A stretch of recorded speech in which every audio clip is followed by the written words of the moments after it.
Okay, the framework is all done, and I had a little change of plans here, so I reversed this piece of angle so that I could put this platform, this piece of plywood that I have, it's going to go all the way back and go around the back so nothing falls in the back. I've already cut that piece out, but before we put that on, I just want to hook up the rear view camera and run the wiring underneath here before I close this up.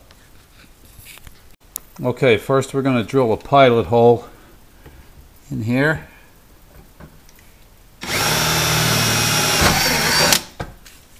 Okay, it's coming in right there. And we'll drill it out so we can put this rubber bushing in there to prevent the wire from getting cut up. Okay, so we're going to drill this out from inside to about a 3/8.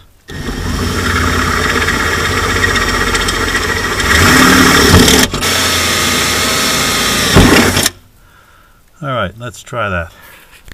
Okay, we got that rubber grommet in there. You can see it from back here. It's right there. That'll prevent the wires from getting cut up. So what we'll do now is we'll get our rear view camera, which goes on like this, and we'll fish this wire through there,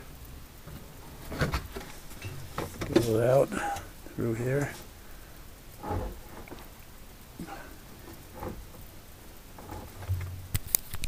Okay, we ran the wiring from the rear view camera. We put a little duct tape over there to keep the wire in place and secure it to the bulkhead there, and also a ground wire screwed right into the frame or for the body, and the wire gets fished around, goes underneath the plastic panel, underneath the rug. It comes out over here, comes down here. Here's the wire for that goes into the radio RCA plug. So we'll run this up through here and then go up into the radio. We have plenty of wire here to do that. So that is pretty much all that we need to do for that. I'm going to put this on here for now so nothing gets lost. Okay, next. Okay, we are finished, at least with this part. We still have to mount the jack, and we also have to secure this breaker bar, which is used to take the lug nuts off. But that's pretty much it. And I have this piece of plywood I cut out. It's a 1/2-inch plywood.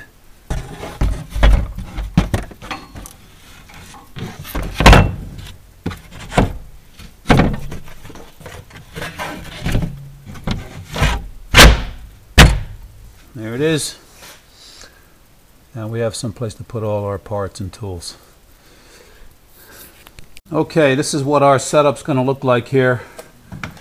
We're going to build some supports to keep these boxes from sliding around, but the width of this plywood and this section here is 37 inches, and these two bins, that's perfect size. Came out perfectly. So we're going to use this. Just bought this 1.5 inch by 1.5 inch, 1/16 inch thick angle aluminum, and we're going to cut it up into 12-inch pieces or 1-foot pieces, and we'll get 8 pieces out of that, and we'll have enough to get this project done. Okay, now I'm going to punch some holes in this material here so that we could put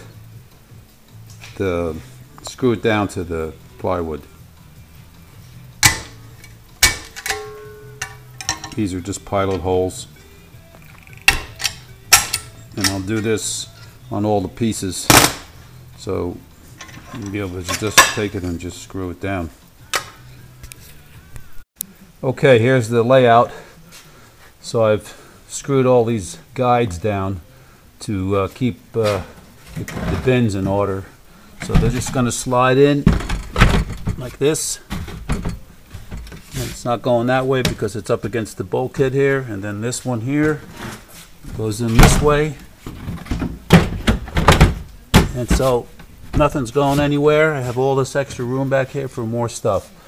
And if I can get out to the store, I'm going to pick up some black carpeting, some trunk liner, and glue it down to this piece of wood and make it look a little more presentable.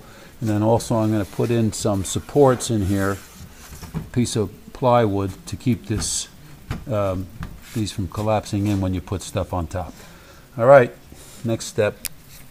Okay, we are just about done here on this trunk. What we've done is we've used this bungee cord to hold this scissor jack down, and we put a couple of these cheap ammo boxes we picked up at Harbor Freight Tools, so that allows me to carry loose stuff. And there's some little brackets I made hold these things in right there. So, and they just happen to be the same height as these crossbars, and so when the panel's on, the weight will keep them in place. Alright, so that's it on that part, and now we're going to put the piece of plywood, we put a rug over it, and we'll reposition our bins, and that should be it for now, for the back at least. Okay, here it is with the platform in there. So now we're going to reposition the bins. The way we had it before, it didn't work out because the back seat was hitting the bin, and I couldn't put the back seat far enough to be comfortable. So I'm going to change things around and move the basket forward and put my other bags in the back there. So that's it for now. We are almost done. Okay, the car is now roadworthy. I made some finishing touches here. I added a air intake, and I also hooked up the cables for the inverter.